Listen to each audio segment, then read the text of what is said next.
Sastra channel நேயர்களுக்கு நமஸ்காரம். அனுதினம் ஆனந்தம் நிகழ்ச்சியில் உங்கள் அனைவரையும் சந்திப்பதில் மிக்க மகிழ்ச்சி.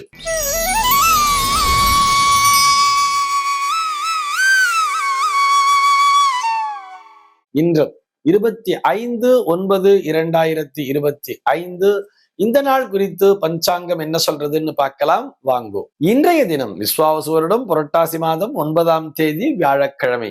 திதி பார்த்தோம்னா வளர்பிறை திருத்தியை திதி காலை 7 மணி 6 நிமிஷம் வரைக்கும் இருக்கு. அதனைத் தொடர்ந்து வளர்பிறை சதுர்த்தி திதியானது வந்து விடுகிறது. இன்னைக்கு நட்சத்திரம் பார்த்தோம்னா சுவாதி நட்சத்திரம் இரவு 7 மணி 6 நிமிஷம் வரைக்கும் இருக்கு. அதனைத் தொடர்ந்து விசாகம் நட்சத்திரம் என்பதும் வந்து விடுகிறது. இரவு 7 மணி 6 நிமிடம் வரை, அதாவது சுவாதி நட்சத்திரம் இருக்கின்ற வரை இந்த நாளானது ஒரு அமிர்த யோகம் கூடிய நாளாக இருக்கிறது. அதனைத் தொடர்ந்து சித்த யோகம் என்பதும் வந்து விடுகிறது. இது போக பஞ்சாங்கத்திலே வரக்கூடிய யோகம் அப்படின்னு சொல்லி பார்த்தோம்னா இன்னைக்கு வைத்ருதி அப்படிங்கிற ஒரு நாம யோகத்தை கொடுத்திருக்கா. கரணம் பார்த்தோம்னா கரஜை அப்படிங்கிற ஒரு கரணம் காலையில 7 மணி 6 நிமிஷம் வரைக்கும் இருக்கு. அதனைத் தொடர்ந்து வணிஜை என்கின்ற கரணமானது வந்து விடுகிறது. இந்த நாளானது ஒரு சமநோக்கு நாளாக அமைந்திருக்கிறது. இன்னைக்கு என்ன ஸ்பெஷல் அப்படின்னு சொல்லி பார்த்தோம்னா இன்றைய தினம் பஞ்சாங்கத்திலே வைசிரா அப்படின்னு சொல்லி கொடுத்திருப்பார். இது என்ன வைசிரா அப்படின்னு சொல்லி பார்த்தோம்னா வைத்ருதி ஷாத்தம் என்பதனுடைய சுருக்கம் தான் இந்த வைசிரா. அதாவது ஒரு இடத்திலே 96 நாட்கள் முன்னோர் வழிபாட்டிற்குரிய நாட்களாக வரும். அந்த வரிசையிலே இந்த நாளும் ஒரு நாளாக அமைந்திருக்கிறது என்பதுதான் அதற்கான பொருள். இது போக இன்றைய தினம் பஞ்சாங்கத்திலே சதுர்த்தி விரதம் அப்படிங்கிறதையும் கொடுத்திருக்கார். சென்னையை பொறுத்தவரை இன்றைய தினத்தினுடைய சூரிய உதயம் என்பது காலை 6 மணி 1 நிமிடத்திற்கும், சூரிய அஸ்தமனம் என்பது மாலை 5 மணி 59 நிமிடத்திற்கும், சந்திர உதயம் என்பது காலை 8 மணி 32 நிமிடத்திற்கும், சந்திர அஸ்தமனம் என்பது இரவு 8 மணி 24 நிமிடத்திற்கும் சம்பவிக்கிறது. பிரம்ம முகூர்த்தம் பார்த்தோம்னா நாளைய தினம் அதிகாலை 4 மணி 25 நிமிடம் முதல் காலை 6 மணி 1 நிமிடம் வரையில் நீடித்திருக்கிறது. சென்னையை பொறுத்தவரை இன்றைய தினத்தினுடைய ராகு காலம் என்பது மதியம் 1 மணி 30 நிமிடம் முதல் 3 மணி வரையிலும், யமகண்டம் என்பது காலை 6 மணி 1 நிமிடம் முதல் 7 மணி 31 நிமிடம் வரையிலும், குளிகை காலம் என்பது காலை 9 மணி முதல் 10:30 மணி வரையிலும் சம்பவிக்கிறது. தினாந்தம் பார்த்தோம்னா இன்றைய தினம் இரவு 1 மணி 30 நிமிஷத்துக்கு கொடுத்திருக்கா. சூலம் பார்த்தோம்னா இன்றைக்கு தெற்கே சூலம் சரியாக பகல் 2 மணி வரையில் அந்த தோஷமானது உண்டு. அதற்குரிய பரிகாரமாக நல்லெண்ணெய் தானம் விடுத்து விட்டு தெற்கு திசையை நோக்கி பயணிக்கலாம் அப்படிங்கிறதையும் சொல்லி இருக்கா. மயிலை சேகர் உட்பட பல நேயர்கள் தொடர்ந்து கேட்டுக்கொண்டே இருக்கிறார்கள்.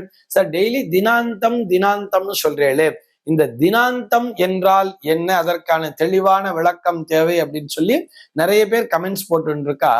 இதுல மைனம்பட்டி கணேஷ் அப்படிங்கிற ஒரு நேயர் கூட அதிலேயே பதில் போட்டிருக்கார். அவர் என்ன ரிப்ளை பண்ணியிருக்கார் அப்படின்னு சொன்னா, அவர் நம்முடைய பழைய நேயர், அவர் தெளிவாகவே அவரும் சொல்லியிருக்கார். அதாவது நம்முடைய இந்த சனாதன தர்மத்தின்படி அந்த நாள் முடிவடையக்கூடியதான் தினாந்தம்னு சொல்லியிருக்காருன்னு சொல்லிட்டு, இதை இன்னும் தெளிவாக புரியும்படி சொல்ல வேண்டும் என்று சொன்னால் தின அந்தம், தினம் பிளஸ் அந்தம், ஒரு நாளானது எப்பொழுது முடிவடைகிறது என்பதைத்தான் இது குறிக்கிறது. இதுல நம்ம டெய்லி எப்படி பார்க்கிறோம், நம்ம நைட்டு 12 மணி ஆயிட்டாலே மறுநாள் வந்துருது அப்படிங்கிற மாதிரி பார்க்கிறோம். இது இங்கிலீஷ்காரருடைய கால்குலேஷன்ஸ். நம்ம இங்கிலீஷ் டேட் அப்படின்னு பார்க்கும் பொழுதுதான் நள்ளிரவு சரியாக 12 மணியிலிருந்தே மறுநாளானது துவங்கி விடுகிறது அப்படிங்கிற ஒரு கால்குலேஷன்ஸ் வச்சிருப்போம். இது போக ஜோதிடவியல் ரீதியாக பார்க்கும் பொழுது, ஜோதிடவியலை பொறுத்தவரை அன்றைய தினம் சூரிய உதயம்ங்கிறது எப்பொழுது நடக்கிறதோ அன்றைக்குத்தான் அந்த நாளானது துவங்குகிறது. அந்த சூரிய உதயத்திலிருந்து மறுநாள் சூரிய உதயம் வரை ஒரு நாளாக பார்க்கப்படுகிறது. உதாரணத்துக்கு இன்னைக்கு காலைல 6 மணி 1 நிமிஷத்துக்கு சூரிய உதயம் ஆகுதுன்னு சொன்னா அந்த நேரத்திற்குத்தான் சரியாக 6 மணி அந்த 1 நிமிடத்திற்கு முன்னதாகத்தான் அந்த நேரத்துலதான் முதல் நாளானது முடிவடைகிறது, மறுநாள் துவங்குகிறது அப்படிங்கிற ஒரு கால்குலேஷன்ஸ் அப்படிங்கிறது இருக்கும். ஆனால் இங்கே இந்த தினாந்தம் அப்படிங்கறத எதுக்காக கொடுத்துருக்கா அப்படின்னு சொல்லி பார்த்தோம்னா இதுல நிறைய கால்குலேஷன்ஸ் எல்லாம் இருக்கு. இந்த கால்குலேஷன்ஸ்ல ஒரு நாள் நம்ம போர்டு போட்டே நான் உங்களுக்கு எக்ஸ்பிளைன் பண்றேன். இந்த 1 மணி 30 நிமிஷத்துக்கு நாள் முடிஞ்சிடுறது அப்படின்னு சொன்னா எதுக்காகன்னு சொன்னா, இந்த ஆச்சோச்ச விஷயங்கள்லாம் சொல்றா இல்லையா, ஒரு தீட்டு கணக்கிடணும் அப்படின்னு சொன்னா, ஒரு குழந்தை பிறந்திருந்தாலும் சரி, அல்லது யாரோ ஒரு மனிதர் இறந்து விட்டார் அப்படின்னு சொன்னாலும் சரி, இப்ப இத்தனை நாள் தீட்டு காக்கணும், ஒரு 3 நாள் தீட்டு இல்ல 10 நாள் தீட்டு அப்படிங்கலாம் சொல்றா இல்லையா, அது எதை வைத்து கணக்கிடுவார்கள் சொன்னா இந்த தினாந்தத்தை வைத்துத்தான். உதாரணத்திற்கு இன்னைக்கு ஏதாவது நேற்று இரவு ஒருத்தர் 2 மணிக்கு இறந்துட்டார்னு வச்சுட்டோம்னா அதை எந்த கிழமை கணக்குல சேர்க்கிறது, நேற்றைய கணக்கிலே சேர்ப்பதா இன்றைய கணக்கிலே சேர்ப்பதா அப்படின்னு ஒரு கன்ஃபியூஷன் வரும்பொழுது இந்த தினாந்தம் என்பது எத்தனை மணி வரை கொடுத்திருக்கிறார் அப்படிங்கிறத பார்ப்பார். 1:30 மணி வரையோட தினாந்தம் முடிஞ்சிருதுன்னு சொன்னா 1:30 நேற்றைய தினமானது முடிந்து விடுகிறது. 1:31 நிமிடத்திலிருந்தே இன்றைய தினமானது துவங்கி விடுகிறது அப்படிங்கிறது அதுக்கு அர்த்தம். அவர் அதுக்குத்தான் இந்த நேயர் நம்முடைய சனாதன தர்மத்தின்படி சொல்லியிருக்கார். நம்ம சனாதன தர்மத்தின்படி அப்படின்னு சொல்றதை விட தர்ம சாஸ்திரத்தின்படி அப்படின்னு எடுத்துக்கலாம். சாஸ்திரம் வழிகாட்டக்கூடிய தினாந்தம் அப்படிங்கிற மாதிரி எடுத்துக்கலாம். இப்படி புரிஞ்சுக்கலாமே. நம்ம இறப்பு தீட்டு பிறப்பு தீட்டுன்னு எடுத்துக்கிறத விட உதாரணத்திற்கு ஒரு ஞாயிற்றுக்கிழமை அன்னைக்கு ஒரு கிரகப்பிரவேசத்தை பிக்ஸ் பண்றோம்னு வச்சுப்போம். இன்னைக்கு சண்டே லீவு நாள் சார், அதனால இன்னைக்கு கிரகப்பிரவேசம் பிக்ஸ் பண்ணி கொடுங்கன்னு கேட்கிறார். நம்ம அதிகாலை 4:30 மணிலிருந்து 6 மணிக்குள்ளாக அந்த பிரம்ம முகூர்த்த டைம்ல கிரகப்பிரவேசம் பண்றதா சார் எங்க வீட்டுல பழக்கம் சொல்லும் பொழுது நம்ம காலையில 4:30 நம்ம டேட் பிக்ஸ் பண்ணி கொடுத்தோம்னா உடனே இல்லையே ஜோதிட கணக்கின்படி இது சனிக்கிழமை நாளில் வரும், சனிக்கிழமையில போய் யாராவது கிரகப்பிரவேசம் பண்ண முடியுமா அப்படின்னு யாரும் கேள்வியே கேட்கறது இல்லை இல்லையா?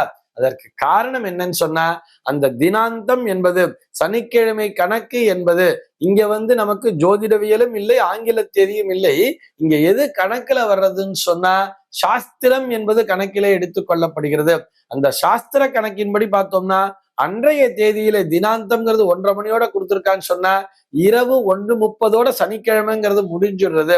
அதுக்கப்புறம் 1:30 கூட கிரகப்பிரவேசம் பண்ணலாம், 3-4 கிரகப்பிரவேசம் பண்ணலாம், 4-6 கிரகப்பிரவேசம் பண்ணலாம். இப்படி செய்யும் பொழுது அது ஞாயிற்றுக்கிழமை கணக்கிலேதான் வரும் என்பதையும் புரிந்து கொள்ள வேண்டும்.